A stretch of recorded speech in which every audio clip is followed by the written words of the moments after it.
1939ஆம் ஆண்டு இரண்டாம் உலகப் போர் ஆரம்பமாகியிருந்த அந்த காலப்பகுதி. அந்த நேரத்துல இறந்து போயிருந்த ஒரு சிப்பாய் ஒருவருடைய சட்டை பையிலிருந்து ஒரு காதல் கடிதம் கண்டுபிடிக்கப்படுது. அந்த காதல் கடிதத்துல என்ன எழுதியிருந்தது தெரியுமா?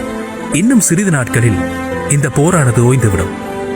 இந்த உலகமானது உன்னை போன்ற அழகான பூக்களை மீண்டும் பூக்க தொடங்கும். இந்த பிரபஞ்சத்திலேயே மிகவும் அழகான ஒரு பெண் குழந்தையை உன்னுடைய கரு சுமக்கும் அப்படின்னு சொல்லி அந்த இறந்து போன சிப்பாயினுடைய சட்டை பையில அந்த கடிதமானது கிடைக்க பெற்றது. எவ்வளவு கனவு கண்டிருப்பாங்க. ஆனால் அந்த கனவானது வெறும் கனவாகவே போய்விட்டது. எல்லா நாடுகளில் நடந்த யுத்தத்திற்கு பின்பும் இப்படியான பல சேர முடியாத காதல் கதைகள் நிறைய உண்டு. அதற்கு ஈழம் மட்டும் என்ன விதிவிலக்கா? இங்கேயும் சேர முடியாமல் மரணத்தில் முடிந்த பல காதல் கதைகள் உண்டு.